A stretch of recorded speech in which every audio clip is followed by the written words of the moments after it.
Okay, students, now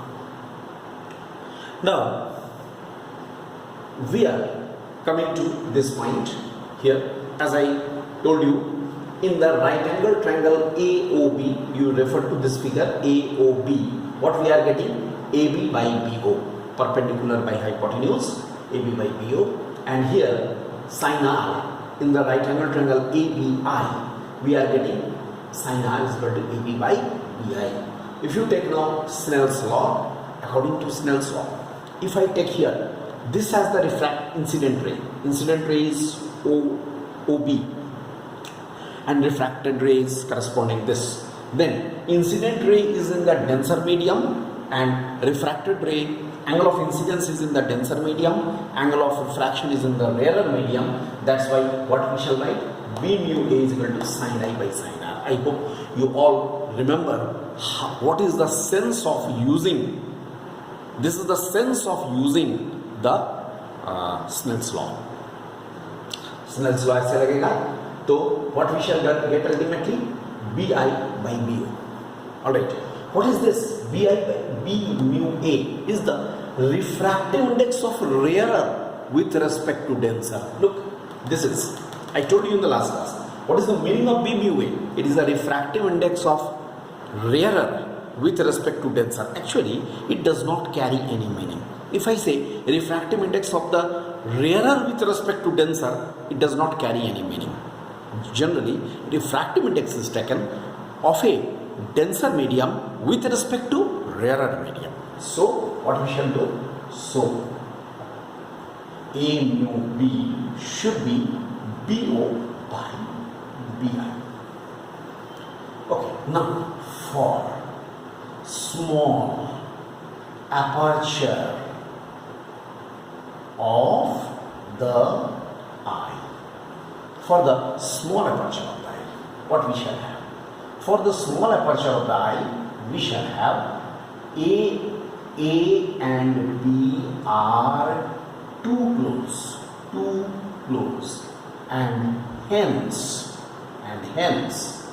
BO is nearly equal to AO and BI is nearly equal to AI. Understood? Small aperture of the eye, A and B will be very close to each other. So this approximation, so we can say A mu B is equal to AO by AI. Real depth by apparent depth. Now you can A mu B, I have just written just to make you understand that refractive index we are taking up the denser with respect to rarer.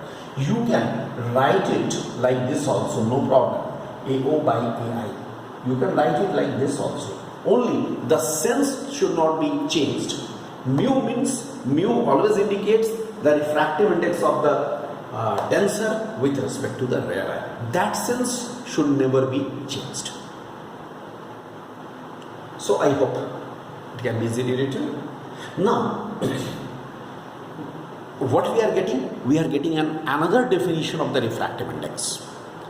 ये क्या हुआ? Refractive index का another definition क्या हुआ? It is the ratio of the real depth to the apparent depth, and obviously it is the refractive index of the denser with respect to the rarer. इसलिए क्या होगा? ये value हरदम it will be greater than 1 because AO is always greater than AI. AO is always greater than AI. That's why it is always, you can say, greater than 1. Now, what if you are asked what is the shift in the image? Shift. OI is called the shift in the image. I write here. What is the shift in the image?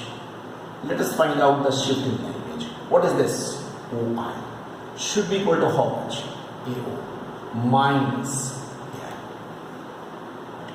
Shift in the image is AO minus AI.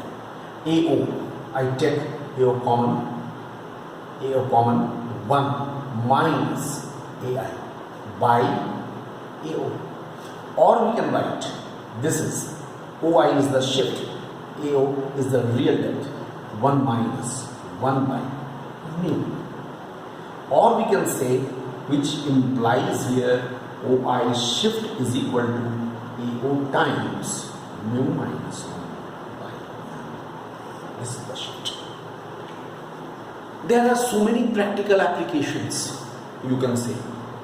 There are so many practical applications of this phenomena. You can say that in a beaker, suppose in a beaker at the bottom, the beaker is filled up with water. At the bottom you put a coin. If you see straight, vertically, you will see that the coin at its own position. But you slightly oblique your eye, you will see that the coin will be bit raised, appear to be bit raised. It will not be raised, it will appear to be a bit raised. This type of the phenomenon, so many phenomena are there in our life. So this is regarding the relation between real depth and apparent depth. Alright?